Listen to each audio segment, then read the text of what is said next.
സംസ്ഥാനത്ത് ഇന്ന് 27,487 പേർക്കാണ് കോവിഡ് സ്ഥിരീകരിച്ചത്. 99,748 പരിശോധനകളാണ് നടന്നത്. മരണസംഖ്യ 65. ഇപ്പൊ ചികിത്സയിലുള്ളത് 4,19,726 പേരാണ്. കഴിഞ്ഞ 3 ദിവസത്തെ ശരാശരി എടുക്കുമ്പോൾ ടെസ്റ്റ് പോസിറ്റിവിറ്റി നിരക്ക് അല്പം കുറഞ്ഞിട്ടുണ്ട്. ഇന്നത്തേത് 26.5 ആണ്. സംസ്ഥാനത്ത് 50% മുകളിൽ ടെസ്റ്റ് പോസിറ്റിവിറ്റി റേറ്റുള്ള 72 പഞ്ചായത്തുകളുണ്ട്. 300-ലധികം പഞ്ചായത്തുകളിൽ 30% മുകളിലാണ്. 500 മുതൽ 2000 വരെ ആക്റ്റീവ് കേസ് ലോഡുള്ള 57 പഞ്ചായത്തുകളുണ്ട്. എറണാകുളം ജില്ലയിൽ 50% ടെസ്റ്റ് പോസിറ്റിവിറ്റി റേറ്റുള്ള 19 പഞ്ചായത്തുകളാണുള്ളത്. ഇത് ഗൗരവമേറിയ സാഹചര്യമാണ്. കണ്ണൂർ, തിരുവനന്തപുരം, എറണാകുളം ജില്ലകളിൽ രോഗം സ്ഥിരീകരിക്കുന്നവരുടെ എണ്ണം കൂടുതലായി തന്നെ തുടരുകയാണ്. ഈ ജില്ലകളിൽ കൂടുതൽ ശക്തമായ പ്രതിരോധ പ്രവർത്തനങ്ങൾ നടത്തണം. മറ്റ് ജില്ലകളിൽ പതുക്കെ കുറഞ്ഞു വരുന്നുണ്ട്. മെയ് 15 വരെ ഉള്ളൊരു നിലയെടുത്താൽ അപ്പോഴേക്കും 450 മെട്രിക് ടൺ ഓക്സിജനോളം നമുക്ക് ആവശ്യമായി വരും എന്നാണ് ഇപ്പോഴത്തെ കണക്കുകൂട്ടൽ. അപ്പോൾ ഓക്സിജൻ വേസ്റ്റേജ് കുറക്കാനുള്ള നടപടികൾ സ്വീകരിച്ചിട്ടുണ്ട്. ചില കേസുകളിൽ ആവശ്യത്തിലധികം ഓക്സിജൻ ഉപയോഗിക്കുന്നതായി റിപ്പോർട്ടുണ്ട്. ചിലപ്പോൾ ചില ലീക്ക് അതുപോലുള്ള കാര്യങ്ങളിലൂടെ സംഭവിക്കുന്നതായിരിക്കും. അത് പരിശോധിക്കും. അതിനായി എല്ലാ ജില്ലകളിലും ടെക്നിക്കൽ ടീം ഇത് പരിശോധിക്കുകയും ആവശ്യമായ നടപടി സ്വീകരിക്കുകയും ചെയ്യും. കേന്ദ്ര സർക്കാർ 3 ഓക്സിജൻ പ്ലാന്റുകൾ കൂടി അനുവദിച്ചിട്ടുണ്ട്.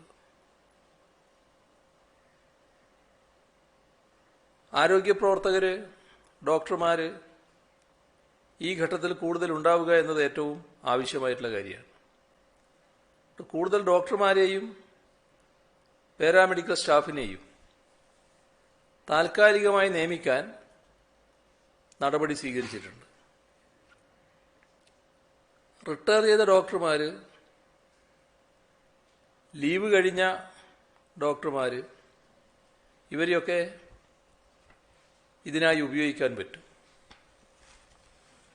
ആരോഗ്യ പ്രവർത്തകരുടെ അഭാവം ഉണ്ടാകാതിരിക്കാൻ ആരോഗ്യവകുപ്പ് അടിയന്തര നടപടി സ്വീകരിക്കും. ഡോക്ടർമാരെയും നഴ്സുമാരെയും ആവശ്യാനുസരണം താൽക്കാലികമായി നിയമിക്കാമെന്നാണ് കണ്ടിട്ടുള്ളത്. പഠനം പൂർത്തിയാക്കിയവരെ സേവനത്തിലേക്ക് കൊണ്ടുവരണം. ഉപരിപഠനത്തിനൊക്കെ പോയവരുണ്ടാവും, അവർ പഠനം കഴിഞ്ഞ് വന്നിട്ടുണ്ടാവും. അങ്ങനെയുള്ളവരും വേഗം തന്നെ സേവനത്തിലേക്ക് തിരിച്ചു വരണം. CFLTC-കൾ, CSLTC-കൾ, DCC-കൾ ഇവയൊക്കെ ഇല്ലാത്തിടത്ത് ഇല്ലാത്ത ചില പഞ്ചായത്തുകൾ ഉണ്ട്. അവിടെ ഉടനെ സ്ഥാപിക്കണം. വാർഡ് തല സമിതികൾ ശക്തമാക്കാനുള്ള നടപടികൾ സ്വീകരിച്ചുകൊണ്ടിരിക്കുകയാണ്. പൾസ് ഓക്സിമീറ്റർ കുറഞ്ഞ നിരക്കിൽ ലഭ്യമാക്കുന്നതിനുള്ള നടപടിയെടുക്കും. അതിനുള്ള എല്ലാ സാധ്യതയും തേടും. ഇപ്പോൾ വന്നൊരു നിർദ്ദേശമുണ്ട്. അതിൻ്റെ ഭാഗമായി സ്റ്റാർട്ടപ്പുകളടക്കം ബന്ധപ്പെട്ട് തുറ നടപടി സ്വീകരിക്കാനാകുമോ എന്ന് പരിശോധിക്കും. റംസാൻ പ്രമാണിച്ച് ഹോം ഡെലിവറി സൗകര്യം ശക്തമാക്കുന്നതാണ്. ഇതിന് കൊല്ലത്ത് പ്രത്യേക ഒരു മൊബൈൽ ആപ്പ് രൂപപ്പെടുത്തിയിട്ടുണ്ട്. ആ മാതൃക സംസ്ഥാനത്താകെ വ്യാപകമാക്കുന്നത് നന്നാവുമെന്നാണ് കണ്ടിട്ടുള്ളത്. മത്സ്യലേലത്തിൻ്റെ കാര്യത്തിൽ ആളുകൾ വല്ലാതെ കൂട്ടം കൂടുന്ന അവസ്ഥയുണ്ടാകുന്നുണ്ട് ചിലയിടത്ത്. അത് ഒറ്റപ്പെട്ട രീതിയിലാണ്, ഒറ്റപ്പെട്ട സ്ഥലത്ത് മാത്രമാണ് അത് ഉണ്ടാകുന്നത്. അതും നമുക്ക് പൂർണ്ണമായി ഒഴിവാക്കി നേരത്തെ ഉണ്ടാക്കിയ ക്രമീകരണം, ആൾക്കൂട്ടമില്ലാത്ത അവസ്ഥ, അത് തുടരാനാവണം. സംസ്ഥാന സർക്കാർ വാങ്ങാൻ തീരുമാനിച്ച 1 കോടി വാക്സിനിൽ 3.5 ലക്ഷം ഡോസ് വാക്സിനുകൾ ഇന്ന് സംസ്ഥാനത്തെത്തി. Covishield vaccine. ഇത് ഗുരുതരമായ രോഗം ബാധിച്ചവർ, വീടുകളിലെത്തുന്ന വാർഡുതല സമിതികളിലെ സന്നദ്ധ പ്രവർത്തകർ, മാധ്യമപ്രവർത്തകർ, സന്നദ്ധ സേനാംഗങ്ങൾ, അതിൻ്റെ വളണ്ടിയർമാർ, ഇങ്ങനെയുള്ള മുൻഗണനാ ഗ്രൂപ്പിനാണ് ആദ്യം വാക്സിൻ നൽകുക.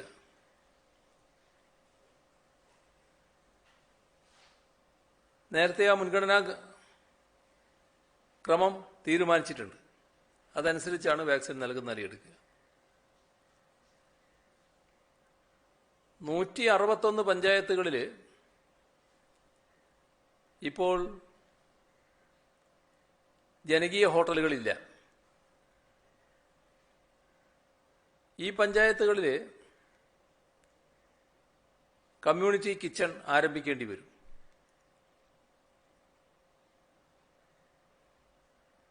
കുടുംബശ്രീ നേതൃത്വത്തിലും മറ്റും പ്രവർത്തിക്കുന്ന ജനകീയ ഹോട്ടലുകൾ വഴി അവ പ്രവർത്തിക്കുന്നിടത്ത് ഭക്ഷണം നൽകുന്ന സ്ഥിതി ഉണ്ടാവും. കോവിഡ് വ്യാപന ഘട്ടത്തിൽ ഒരു കാരണവശാലും ഭക്ഷണം കിട്ടാത്ത അവസ്ഥ ഉണ്ടാകരുത് എന്നത് പ്രത്യേകമായി തന്നെ വകുപ്പുകളോട് നിർദ്ദേശിച്ചിട്ടുണ്ട്. കോവിഡ് ചികിത്സയുമായി ബന്ധപ്പെട്ട് ചെലവാകുന്ന തുക പഞ്ചായത്തുകൾക്ക് അവരുടെ പ്ലാൻ ഫണ്ടിൽ നിന്നും ഉപയോഗിക്കാം. അതിനുള്ള തദ്ദേശ വകുപ്പിൻ്റെ ഉത്തരവ് നിലവിലുണ്ട്. അതനുസരിച്ച് തദ്ദേശ സ്ഥാപനങ്ങൾക്ക് പണം ചെലവഴിക്കാൻ കഴിയും. പൈസ ഇല്ലാത്തതുകൊണ്ട് ആവശ്യമായ കാര്യങ്ങൾ ചെയ്യാൻ കഴിയാത്ത അവസ്ഥയുണ്ടാകരുത്. ഒരു കാര്യം ആവർത്തിച്ച് ഓർമ്മിപ്പിക്കാനുള്ളത് ലോക്ക്ഡൗൺ സമയത്ത് അനാവശ്യമായി പുറത്തിറങ്ങരുത് എന്നുള്ളത് തന്നെയാണ്. ചില അത്യാവശ്യ കാര്യങ്ങളുണ്ടാവും. ഇപ്പം അടുത്ത ബന്ധു മരണപ്പെട്ടു, അവിടെ പോവുക, അങ്ങനെയുള്ള കാര്യങ്ങൾക്ക്, അത്തരം അത്യാവശ്യ കാര്യങ്ങൾക്ക് അനുമതി നൽകാനുള്ള സംവിധാനവുമുണ്ട്. ലോക്ക്ഡൗൺ നിയന്ത്രണങ്ങൾ ശക്തമായി നടപ്പാക്കുന്നുണ്ട്. ഇതിൽ കോവിഡ് വ്യാപനത്തിൻ്റെ ഗൗരവം പൂർണ്ണമായി ഉൾക്കൊണ്ടുകൊണ്ട് തന്നെയാണ് പൊതുജനങ്ങൾ ക്രിയാത്മകമായി പ്രതികരിക്കുന്നത്. വലിയ സഹകരണമാണ് സംസ്ഥാനത്താകെ ബഹുജനങ്ങളിൽ നിന്ന് ലഭിക്കുന്നത്. പ്രധാന റോഡുകളിലെല്ലാം പോലീസിൻ്റെ കർശന നിരീക്ഷണം ഏർപ്പെടുത്തിയിട്ടുണ്ട്. അവശ്യ സർവീസ് വിഭാഗങ്ങൾ തടസ്സമില്ലാതെ പ്രവർത്തിക്കുന്നുമുണ്ട്. അവശ്യ സാധനങ്ങൾ വാങ്ങുന്നതിന് പുറത്തിറങ്ങുന്നതിന് അനുവാദമുണ്ട്. പക്ഷെ അത് ദുരുപയോഗം ചെയ്യാൻ പാടില്ല. ദുരുപയോഗം ചെയ്യുന്നവർക്കെതിരെ കർശന നടപടി സ്വീകരിക്കും. ഇന്നലെ അവധി ദിനമാണല്ലോ.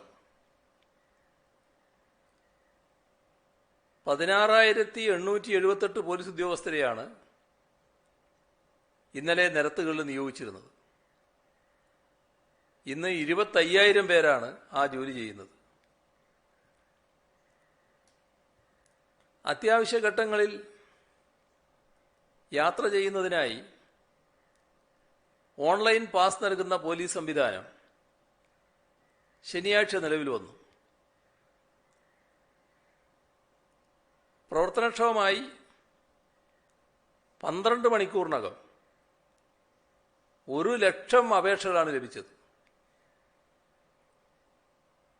ഇത്രയും അപേക്ഷകർക്ക് പാസ് നൽകുന്നത് ലോക്ക്ഡൌണിന്റെ ലക്ഷ്യത്തെ തന്നെ പരാജയപ്പെടുത്തുന്നതാണ്. അതുകൊണ്ട് യാത്രയുടെ ഉദ്ദേശം ശരിയായി വിലയിരുത്തി ആവശ്യത്തിൻ്റെ ഗൗരവസ്ഥിതി ബോധ്യപ്പെട്ട് മാത്രമേ പാസ് നൽകാവൂ എന്ന് നിർദ്ദേശിച്ചിട്ടുണ്ട്. അവശ്യ സർവീസ് വിഭാഗത്തിൽപ്പെടുത്തിയിട്ടുള്ളവർക്ക് അതത് സ്ഥാപനത്തിൻ്റെ തിരിച്ചറിയൽ കാർഡ് ഉണ്ടെങ്കിൽ പാസ് വേണ്ട. ദിവസേന യാത്ര ചെയ്യേണ്ടി വരുന്ന വീട്ടുജോലിക്കാർ, ഹോം നഴ്സുമാർ, തൊഴിലാളികൾ എന്നിങ്ങനെയുള്ളവർക്ക് സാധാരണഗതിയിൽ തിരിച്ചറിയൽ കാർഡ് വേണമെന്നില്ല. ഈ വിഭാഗത്തിൽപ്പെട്ടവർ അപേക്ഷിച്ചാൽ മുൻഗണനാ അടിസ്ഥാനത്തിൽ പാസ് നൽകാൻ പോലീസിന് നിർദ്ദേശം നൽകിയിട്ടുണ്ട്. തൊട്ടടുത്ത കടയിൽ നിന്ന് മരുന്ന്, ഭക്ഷണം, പാല്, പച്ചക്കറി ഇവയൊക്കെ വാങ്ങാൻ പോകുമ്പോൾ സത്യവാങ്മൂലം കയ്യിൽ കരുതിയാൽ മതി. ലോക്ക്ഡൌൺ നിയന്ത്രണങ്ങൾ നടപ്പിലാക്കാൻ മുൻപന്തിയിൽ നിൽക്കുന്ന പോലീസ് സേനാംഗങ്ങളിൽ പലരും രോഗബാധിതരാകുന്നുണ്ട്. നിലവിൽ 1259 പോലീസ് ഉദ്യോഗസ്ഥരാണ് രോഗബാധിതരായിട്ടുള്ളത്. ഇതിൽ പരമാവധി പേരും വീടുകളിൽ തന്നെയാണ് കഴിയുന്നത്. അവർക്ക് മെഡിക്കൽ സഹായം എത്തിക്കാൻ ആരോഗ്യവകുപ്പ് അധികൃതർക്ക് നിർദ്ദേശം നൽകിയിട്ടുണ്ട്. തിരുവനന്തപുരം, കൊച്ചി നഗരങ്ങളിൽ പോലീസുകാർക്ക് പ്രത്യേക CFLTC സൗകര്യമൊരുക്കി. മറ്റ് ജില്ലകളിൽ ആവശ്യമുണ്ടെങ്കിൽ CFLTC സൗകര്യമൊരുക്കാൻ ജില്ലാതല ദുരന്ത നിവാരണ അതോറിറ്റിക്ക് നിർദ്ദേശം നൽകി. കോവിഡ് ഒന്നാം തരംഗത്തിൽ നമുക്ക് മുൻപിലുണ്ടായിരുന്ന വഴികൾ രോഗം പടരാതെ നോക്കുക എന്നതും രോഗബാധിതരാകുന്നവർക്ക് മികച്ച ചികിത്സ ലഭ്യമാക്കുക എന്നതുമായിരുന്നു. അവ ഫലപ്രദമായി നടപ്പാക്കിയതുകൊണ്ടാണ് രോഗബാധ 11% ആളുകളിൽ ഒതുക്കാനും മരണനിരക്ക് വളരെ കുറഞ്ഞ തോതിൽ നിലനിർത്താനും നമുക്ക് സാധിച്ചത്. എന്നാൽ രണ്ടാമത്തെ തരംഗം കൂടുതൽ തീവ്രമാണ്. കൂടുതൽ ശക്തമായി മുൻകരുതൽ മാനദണ്ഡങ്ങൾ നടപ്പാക്കുകയാണ് വേണ്ടത്. ഡബിൾ മാസ്കിങ് അല്ലെങ്കിൽ N95 മാസ്കുകൾ എല്ലാവരും ശീലമാക്കുക, അകലം പാലിക്കുക, കൈകൾ ശുചിയാക്കുക. ഇത്തരം കാര്യങ്ങൾ പാലിക്കാനും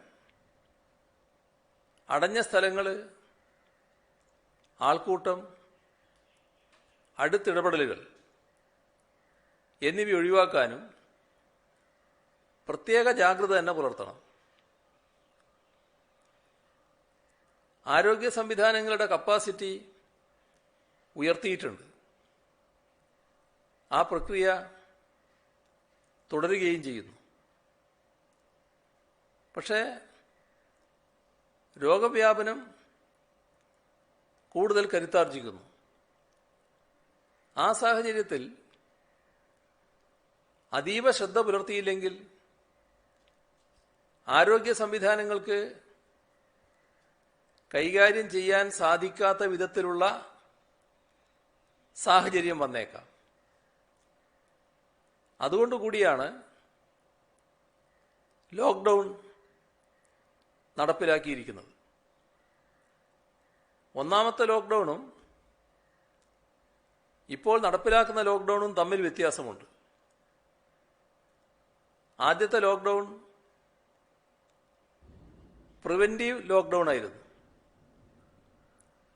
ആ ഘട്ടത്തിൽ രോഗം പ്രധാനമായും പുറത്തുനിന്നും വരുന്ന അവസ്ഥയായിരുന്നു. സമൂഹവ്യാപനം ഒഴിവാക്കാനായിരുന്നു ആ ലോക്ക്ഡൗൺ വഴി ശ്രമിച്ചത്.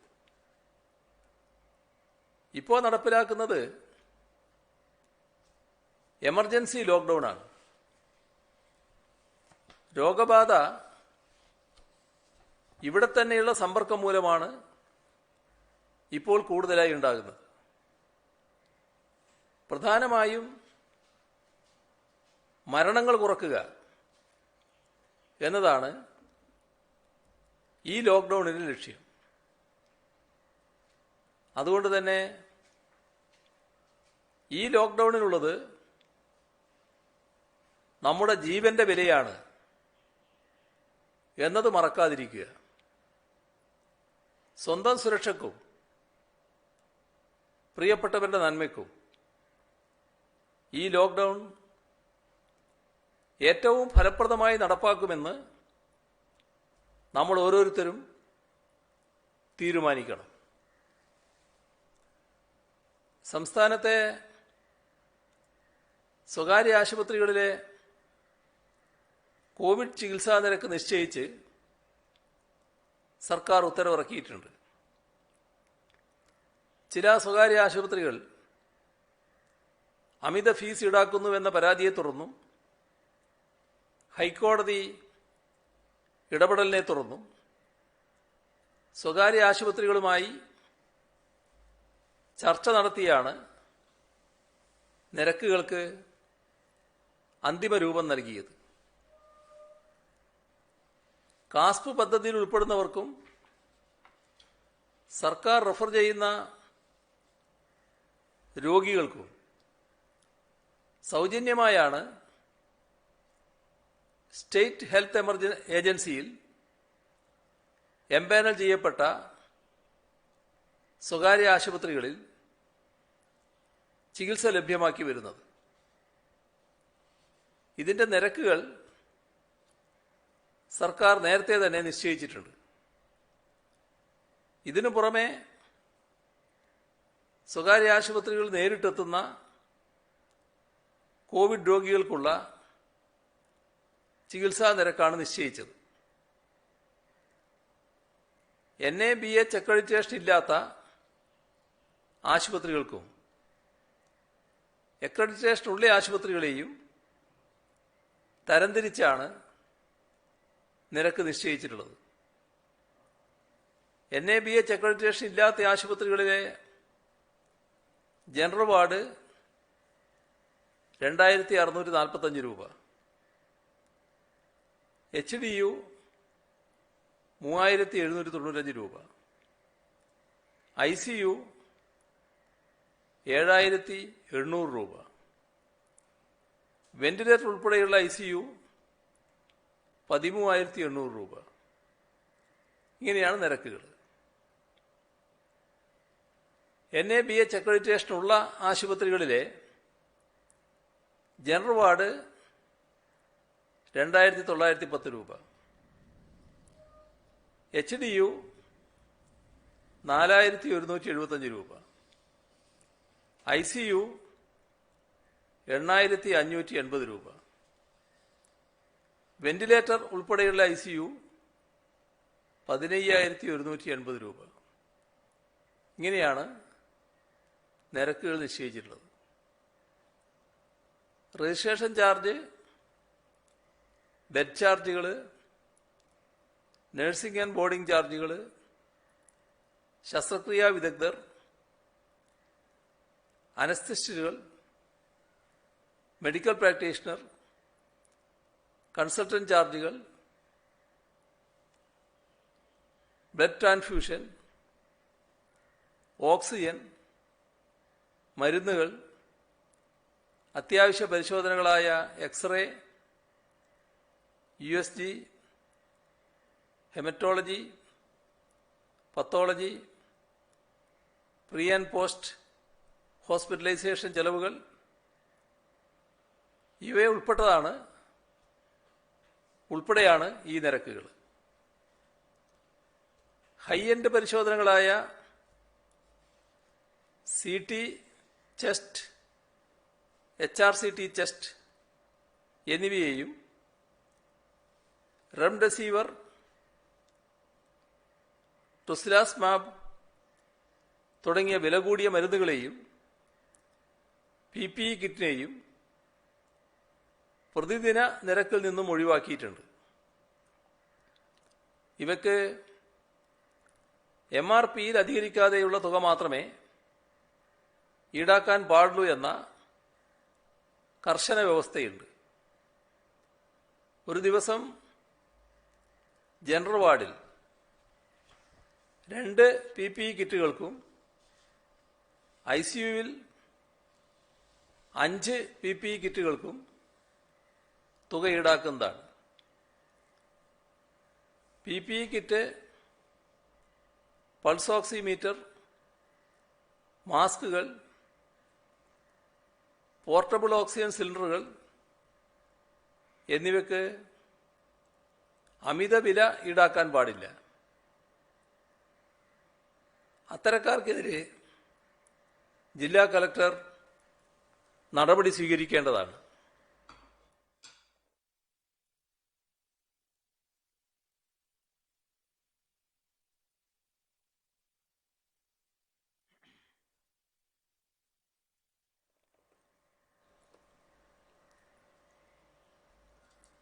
ക്ലിനിക്കൽ എസ്റ്റാബ്ലിഷ്മെന്റ് നിയമപ്രകാരം എല്ലാ ആശുപത്രികളും രോഗികളിൽ നിന്നും ഈടാക്കുന്ന നിരക്കുകൾ ആശുപത്രിക്കകത്തും അവരുടെ സ്വന്തം വെബ്സൈറ്റിലും പ്രദർശിപ്പിക്കണം. ഈ website Kerala clinical establishment state കൗൺസിലിന്റെ വെബ്സൈറ്റുമായി ലിങ്ക് ചെയ്യേണ്ടതാണ്. കേരള ക്ലിനിക്കൽ എസ്റ്റാബ്ലിഷ്മെന്റ് നിയമപ്രകാരം ബന്ധപ്പെട്ട ജില്ലാ മെഡിക്കൽ ഓഫീസർ പരാതികൾ സ്വീകരിച്ച് നടപടികൾ സ്വീകരിക്കും. ഏതെങ്കിലും ആശുപത്രി നിശ്ചയിക്കപ്പെട്ട നിരക്കിനേക്കാൾ കൂടുതൽ ഈടാക്കുന്നതായി കണ്ടെത്തിയാൽ അവരിൽ നിന്നും ക്ലിനിക്കൽ എസ്റ്റാബ്ലിഷ്മെന്റ് നിയമപ്രകാരം ജില്ലാ മെഡിക്കൽ ഓഫീസർ 10 ഇരട്ടി പിഴ ഈടാക്കുന്നതാണ്. ഇതിനു പുറമെ 2005 disaster management act, 2021 Kerala epidemic diseases ordinance തുടങ്ങിയ നിയമപ്രകാരം ജില്ലാ കളക്ടർമാർ തുടർ നടപടികൾ സ്വീകരിക്കും. കോവിഡ് ചികിത്സക്കായി എത്തുന്ന രോഗികളെ എല്ലാ സ്വകാര്യ ആശുപത്രികളും അഡ്മിഷൻ പ്രോട്ടോക്കോളുകൾ കൃത്യമായി പാലിച്ച് ഉടൻ തന്നെ പ്രവേശിപ്പിക്കേണ്ടതാണ്. പ്രവേശന സമയത്ത് ചികിത്സാ ഫീസ് ഇനത്തിൽ അഡ്വാൻസായി തുക ഈടാക്കരുത്. കോവിഡ് മാനേജ്മെന്റിനായി സർക്കാർ പുറപ്പെടുവിച്ച എല്ലാ ഉത്തരവുകളും സർക്കുലറുകളും മാർഗനിർദ്ദേശങ്ങളും മുഴുവൻ സ്വകാര്യ ആശുപത്രികളും കർശനമായി പാലിക്കേണ്ടതാണ്. കോവിഡ് 2ാം തരംഗം സമൂഹത്തിനുമേൽ ഏൽപ്പിക്കുന്ന മാനസിക സമ്മർദ്ദത്തിന്റെ തീവ്രത കുറക്കാൻ ഒറ്റക്കല്ല ഒപ്പമുണ്ട് എന്ന സൈക്കോ സോഷ്യൽ സപ്പോർട്ട് പ്രോഗ്രാം കൂടുതൽ ശക്തമായി മുന്നോട്ട് കൊണ്ടുപോകാനുള്ള ശ്രമത്തിലാണ് സർക്കാർ. കഴിഞ്ഞ വർഷം ഫെബ്രുവരിയിൽ ആരംഭിച്ച സൈക്കോ സോഷ്യൽ സപ്പോർട്ട് ടീം വളരെ പ്രധാനപ്പെട്ട സേവനമാണ് നൽകി വരുന്നത്. ഓരോ ജില്ലയിലെയും മെന്റൽ ഹെൽത്ത് പ്രോഗ്രാം ടീമിന്റെ നേതൃത്വത്തിലാണ് ഒറ്റക്കല്ല ഒപ്പമുണ്ട് പദ്ധതി നടപ്പാക്കുന്നത്. സൈക്യാട്രിസ്റ്റുകൾ, സൈക്കോളജിസ്റ്റുകൾ, സോഷ്യൽ വർക്കർമാർ, കൗൺസിലർമാർ എന്നിവരെല്ലാം ഈ ടീമിന്റെ ഭാഗമാണ്. ഏകദേശം 1400 പേർ ഈ പദ്ധതിയുടെ ഭാഗമായി സംസ്ഥാനത്തിന്റെ എല്ലാ ഭാഗങ്ങളിലും പ്രവർത്തിച്ചു വരുന്നു. നിലവിലെ സാഹചര്യത്തിൽ കൂടുതൽ ആളുകളെ ഉൾപ്പെടുത്തി ടീം കൂടുതൽ വിപുലമാക്കുകയാണ്. കോവിഡ് പോസിറ്റീവ് ആകുന്നവരുടെ ലിസ്റ്റ് ഓരോ ജില്ലയിലെയും ടീമുകൾക്ക് കൈമാറുന്നു. അവിടെ നിന്നും പോസിറ്റീവ് ആകുന്ന ഓരോ വ്യക്തിയെയും പ്രോട്ടോകോൾ പ്രകാരം നേരിട്ട് വിളിക്കുകയും അവർ നേരിടുന്ന മാനസികമായ ബുദ്ധിമുട്ടുകളോ ആവശ്യങ്ങളോ ചോദിച്ചറിയുകയും ചെയ്യുന്നു. മാനസിക ബുദ്ധിമുട്ട് നേരിടുന്നുവെന്ന് കണ്ടാൽ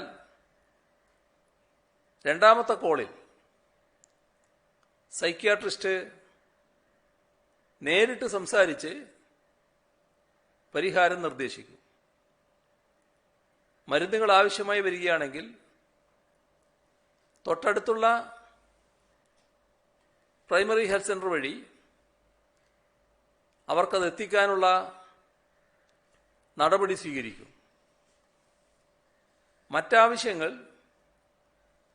ICDS, തദ്ദേശഭരണ സ്ഥാപനങ്ങൾ എന്നിവ വഴിയും നിറവേറ്റാൻ ഈ പദ്ധതിയിലൂടെ ശ്രമിക്കും.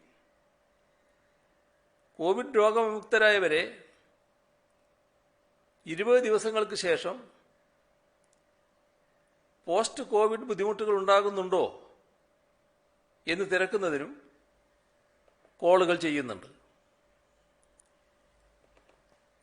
കോവിഡ് ബാധിതരായവർക്ക് പുറമെ മാനസിക രോഗമുള്ളവർ, ഭിന്നശേഷിക്കാരായ കുട്ടികളുടെ മാതാപിതാക്കൾ, വയോജനങ്ങൾ തുടങ്ങിയ പിന്തുണ ആവശ്യമുള്ളവരെയും ഈ പദ്ധതി വഴി അങ്ങോട്ട് ബന്ധപ്പെടുന്നുണ്ട്. മദ്യം ലഭ്യമല്ലാത്ത സാഹചര്യങ്ങൾ ഉണ്ടാകുന്നതിനാൽ മദ്യപാനാസക്തിയുള്ളവരുടെ ചികിത്സയുടെ ഏകോപനവും സൈക്കോ സോഷ്യൽ സപ്പോർട്ട് ടീം നിർവഹിക്കുന്നു. 74,087 ഭിന്നശേഷി കുട്ടികൾക്കും മനോരോഗ ചികിത്സയിലിരിക്കുന്ന 31,520 പേർക്കും ഇത്തരത്തിൽ സേവനം ലഭ്യമാക്കിയിട്ടുണ്ട്.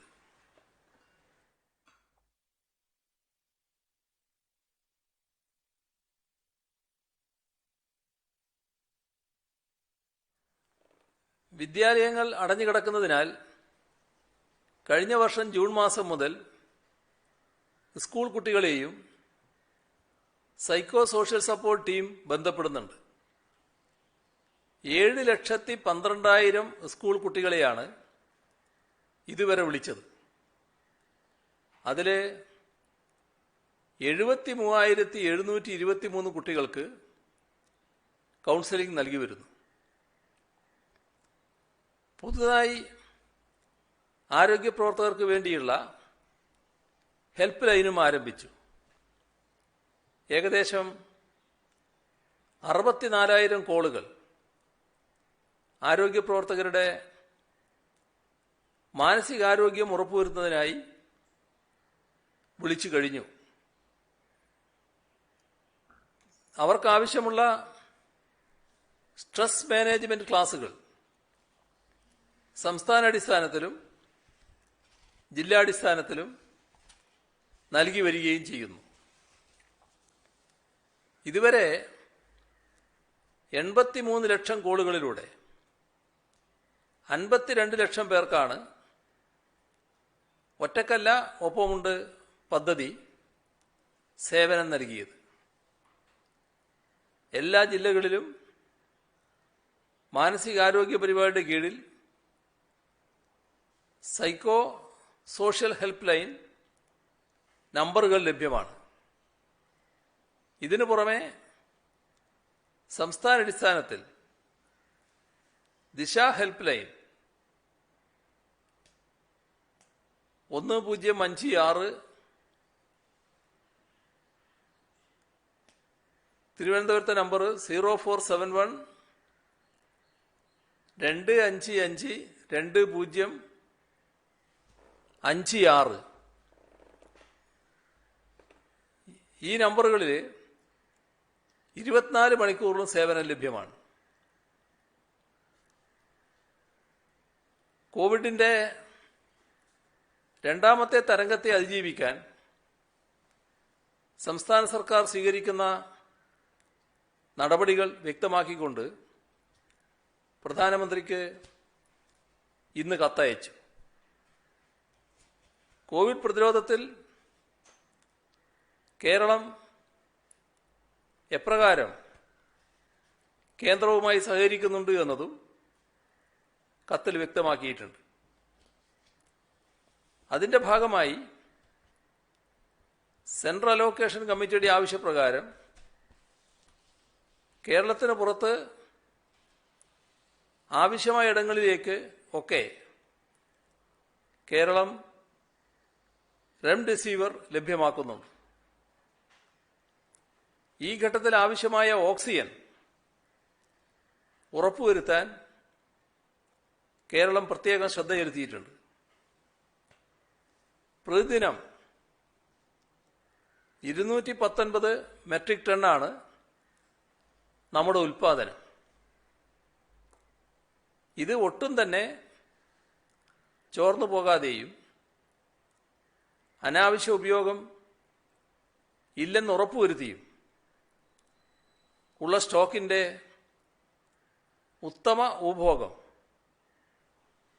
നമ്മുടെ സംസ്ഥാനത്ത് സാധ്യമാക്കിയിട്ടുണ്ട്.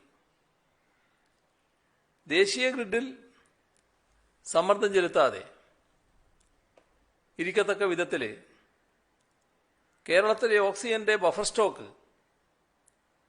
450 മെട്രിക് ടണ്ണായി ഉറപ്പുവരുത്തിയിരുന്നു. എന്നാൽ മറ്റ് സംസ്ഥാനങ്ങളിലെ ആവശ്യം കണക്കിലെടുത്ത് നമ്മുടെ ബഫർ സ്റ്റോക്കിൽ നിന്ന് ആവശ്യാനുസരണം അവിടങ്ങളിലേക്ക് അയച്ചു കൊടുക്കാനും നാം തയ്യാറായി. അങ്ങനെ കേരളത്തിനകത്തും പുറത്തുമുള്ള കോവിഡ് രോഗികളെ സംസ്ഥാനം സഹായിക്കുന്നുണ്ട്. അതുകൊണ്ട് തന്നെ ഇപ്പോൾ നമ്മുടെ ബഫർ സ്റ്റോക്ക് 86 മെട്രിക് ടൺ മാത്രമാണ്. മെയ് 6 ചേർന്ന കേന്ദ്ര ഓക്സിജൻ അലോക്കേഷൻ കമ്മിറ്റിയുടെ തീരുമാനപ്രകാരം മെയ് 10 വരെ തമിഴ്നാടിന് 40 മെട്രിക് ടൺ ഓക്സിജൻ ലഭ്യമാക്കും. എന്നാൽ അതിനുശേഷം കേരളത്തിന് പുറത്തേക്ക് ഓക്സിജൻ കൊണ്ടുപോകാൻ കഴിയാത്ത സാഹചര്യമാണ്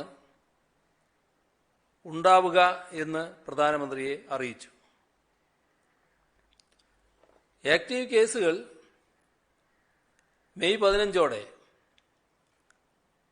6 ലക്ഷമായി ഉയർന്നേക്കാം എന്നാണ് അനുമാനിക്കപ്പെടുന്നത്. അങ്ങനെ വന്നാൽ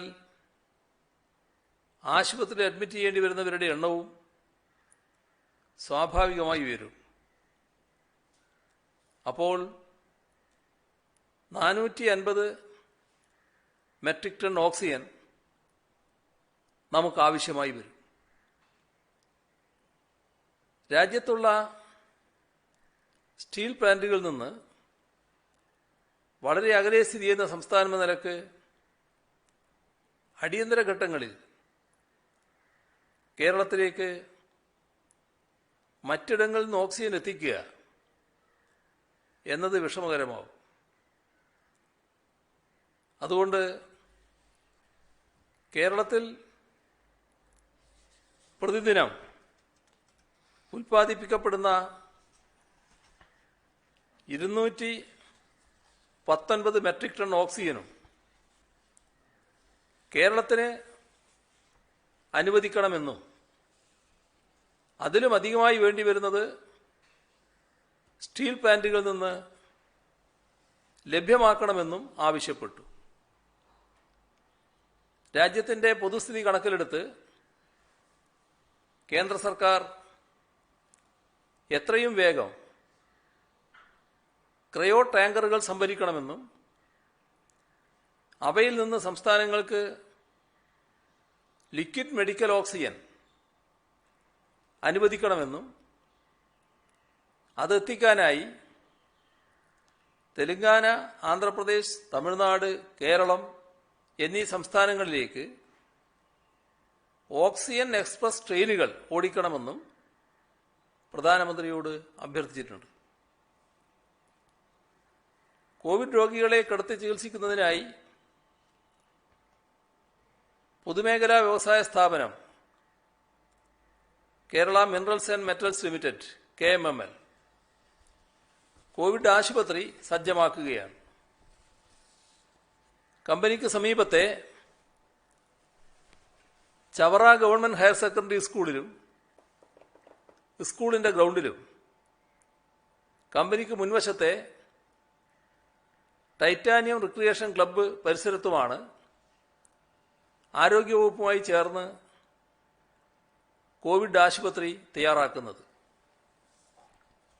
ആദ്യഘട്ടം ചവറ ഹയർ സെക്കൻഡറി സ്കൂളിൽ തയ്യാറാക്കിയ 100 ബെഡുകൾ ഇന്ന് ആരോഗ്യവകുപ്പിന് കൈമാറി. കമ്പനിയിലെ ഓക്സിജൻ പ്ലാന്റിൽ നിന്ന് പൈപ്പ് ലൈൻ വഴി നേരിട്ടാണ് കോവിഡ് ആശുപത്രിയിലേക്കുള്ള ഓക്സിജൻ ലഭ്യമാക്കുന്നത്. അടുത്ത ദിവസങ്ങളിലായി സ്കൂളിലെ പഴയ കെട്ടിടങ്ങളിൽ സജ്ജമാക്കുന്ന 170 ബെഡുകളും കൈമാറുമെന്ന് അറിയിച്ചിട്ടുണ്ട്. സ്കൂൾ ഗ്രൗണ്ടിൽ തയ്യാറാക്കുന്ന ചികിത്സാ കേന്ദ്രം ഒരാഴ്ചക്കകം ഒരുങ്ങും. ടെന്റ് നിർമ്മാണം ആരംഭിച്ചിട്ടുണ്ട്. 2020 ഒക്ടോബർ 10 ഉദ്ഘാടനം ചെയ്ത പ്ലാന്റിൽ നിന്ന് ദിനംപ്രതി ഉൽപ്പാദിപ്പിക്കുന്ന ദ്രവീകൃത ഓക്സിജൻ 6 മുതൽ 7 ടൺ വരെയാണ്. ഇതുവരെ ഉൽപ്പാദിപ്പിച്ച 1200 ടണ്ണോളം ആരോഗ്യ മേഖലയ്ക്ക് വിതരണം ചെയ്തു. ഈ പ്ലാന്റിൽ 3 കോടി രൂപ ചെലവഴിച്ച് സാങ്കേതിക വിദ്യയിൽ മാറ്റം വരുത്തി മെഡിക്കൽ ഓക്സിജൻ ഉൽപ്പാദനം ദിവസവും 10 ടണ്ണാക്കി വർദ്ധിപ്പിക്കാനുള്ള അനുമതി നൽകിയിട്ടുണ്ട്. കഴിഞ്ഞ 24 മണിക്കൂറിനുള്ളിൽ മാസ്ക് ധരിക്കാത്ത 9,938 പേർക്കെതിരെ കേസ് രജിസ്റ്റർ ചെയ്തു. സാമൂഹ്യ അകലം പാലിക്കാത്തതിന് 4,680 പേർക്കെതിരെയും നിയമ നടപടി സ്വീകരിച്ചു. പിഴയായി 34,62,200 രൂപയാണ് ഇക്കഴിഞ്ഞ ദിവസം ഈടാക്കിയത്. കേരളത്തിലേക്ക് കോവിഡ് പ്രതിരോധ സാമഗ്രികൾ അയച്ചു തരാൻ പ്രവാസി മലയാളികൾ സന്നദ്ധരായി മുന്നോട്ട് വരുന്നുണ്ട്. അത് വളരെ നല്ല കാര്യമാണ്. വിവിധ രാജ്യങ്ങളിൽ നിന്ന് ഇക്കാര്യത്തിലുള്ള സഹായം ഏതെല്ലാം രീതിയിലാണ് ചെയ്യാൻ പോകുന്നത് എന്നത് ബന്ധപ്പെട്ടവർ അറിയിച്ചുകൊണ്ടിരിക്കുന്നുണ്ട്. എല്ലാവരും ആ രീതിയിൽ ചിന്തിക്കണമെന്നാണ് ഈ സഹോദരങ്ങളോട് അഭ്യർത്ഥിക്കാനുള്ളത്. ഈ പ്രത്യേക സാഹചര്യത്തിൽ വീടുകളിൽ നിന്ന് പുറത്തുപോയി മരുന്ന് വാങ്ങുന്നത് പ്രയാസകരമായിരിക്കും. ഇത് പരിഹരിക്കുന്നതിന് കേരള സംസ്ഥാന യുവജനക്ഷേമ ബോർഡ് ഒരു പ്രത്യേക സംഘത്തെ സജ്ജമാക്കിയിട്ടുണ്ട്. എല്ലാ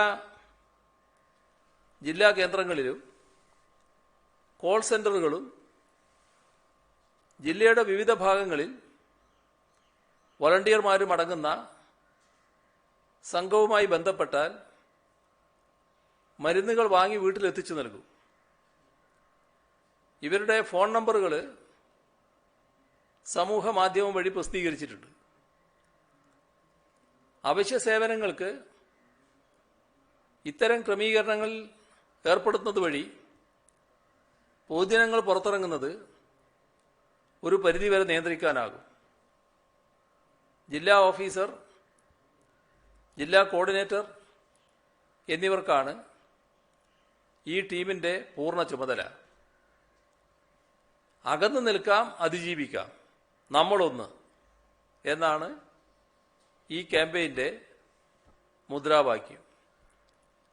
ഈ രീതിയിലൊരു മുൻകൈയെടുക്കാൻ തയ്യാറായ യുവജനക്ഷേമ ബോർഡിനെ അഭിനന്ദിക്കുന്നു. നമ്മുടെ ദുരിതാശ്വാസ നിധിയിലേക്കുള്ള സഹായത്തിന്റെ വലിയൊരു പ്രവാഹം തന്നെയാണ് മേമുണ്ട ഹയർ സെക്കൻഡറി സ്കൂളിലെ മുഴുവൻ അധ്യാപകരും ജീവനക്കാരും 12,61,950 രൂപ. മയ്യിൽ ഇടുഴി മാധവൻ നമ്പൂതിരി സ്മാരക ഗവൺമെന്റ് ഹയർ സെക്കൻഡറി സ്കൂളിലെ അധ്യാപകരും ജീവനക്കാരും 10,98,314 രൂപ. വട്ടിയൂർക്കാവ് സഹകരണ ബാങ്ക് 10 ലക്ഷം, പത്തനാപുരം സർവീസ് സഹകരണ ബാങ്ക് 8 ലക്ഷം, രാമന്തളി സർവീസ് സഹകരണ ബാങ്ക് 7,21,691 രൂപ. അതിലെന്തോ ചെറിയൊരു പെശകുണ്ടോന്നൊരു സംശയമുണ്ട്, പിന്നീട് പറയാം കൃത്യമായിട്ട്. ഇടുക്കി കല്ലാർ സർവീസ് സഹകരണ ബാങ്ക് 7 ലക്ഷം രൂപ. Alleppey electricity board employees cooperative society സമാഹരിച്ച 7 ലക്ഷം രൂപ. നെടുമറ്റം സർവീസ് സഹകരണ ബാങ്ക് 5 ലക്ഷം രൂപ. ആലപ്പുഴ ഗവൺമെന്റ് സർവൻസ് സഹകരണ ബാങ്ക് 5 ലക്ഷം രൂപ. കോട്ടയം പഞ്ചായത്ത് ഡെപ്യൂട്ടി ഡയറക്ടറുടെ ഓഫീസ്, അസിസ്റ്റന്റ് ഡയറക്ടറുടെ ഓഫീസ്, പെർഫോമൻസ് ഓഡിറ്റ് വിഭാഗം, ഇതിലെല്ലാമുള്ള ജീവനക്കാർ ചേർന്ന് 4,13,376 രൂപ. കേരള ഗ്രാമീൺ ബാങ്ക് റിട്ടയേഴ്സ് ഫോറവും വ്യക്തികളും ചേർന്ന് 3,67,400 രൂപ. മന്ത്രി ഇ പി ജയരാജൻ 1 ലക്ഷം രൂപ. Doctor J Mayadevi SNGC Chelannur 1 lakh രൂപ. സബർബൻ റോട്ടറി ക്ലബ്ബ് തിരുവനന്തപുരം 1 ലക്ഷം.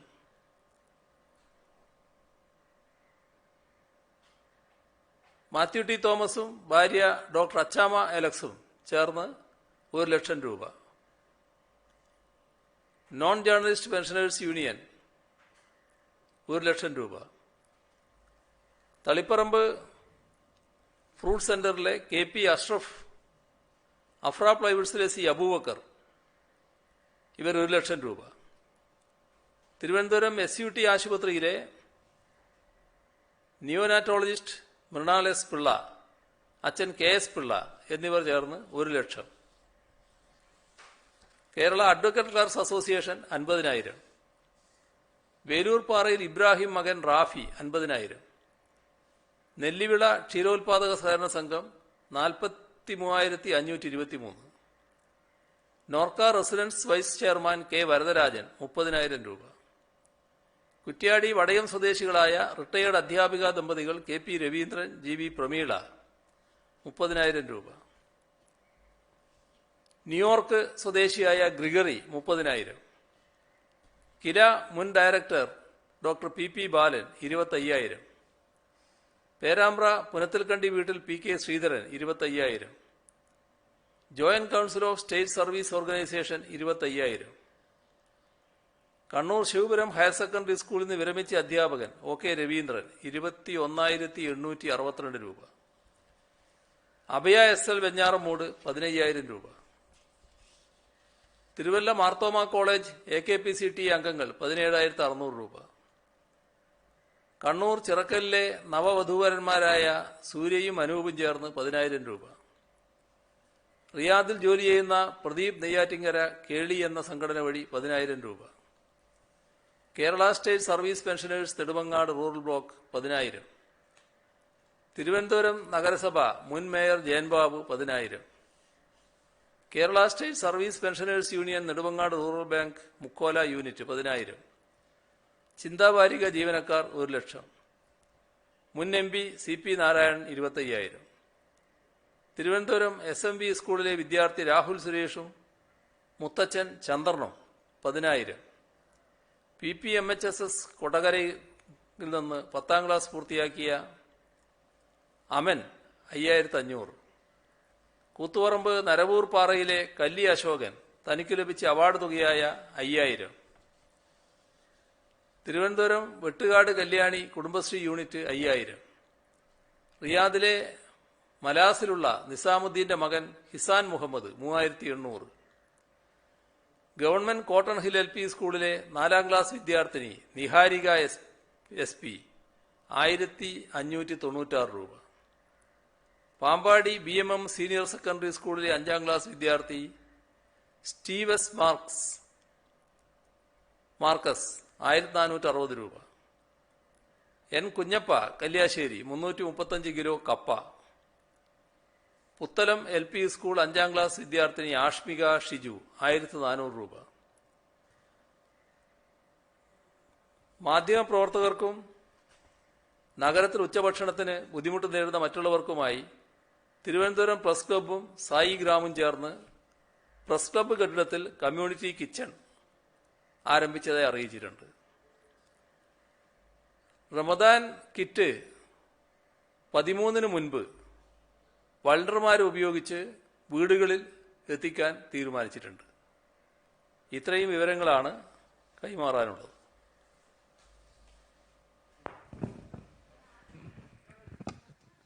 CM സ്വകാര്യ ആശുപത്രിയുടെ നിരക്ക് ഇന്ന് നിശ്ചയിച്ചു. പലതരത്തിലുള്ള കൊള്ള തടയാൻ സഹായകരമാണ്. പക്ഷെ അതിൽ ഈ ജനറൽ വാർഡ്, ICU അല്ലാതെ റൂമുകളിൽ ഇപ്പം AC, ഡീലക്സ് അത്തരത്തിലുള്ള റൂമുകളുണ്ട് സ്വകാര്യ ആശുപത്രികളിൽ.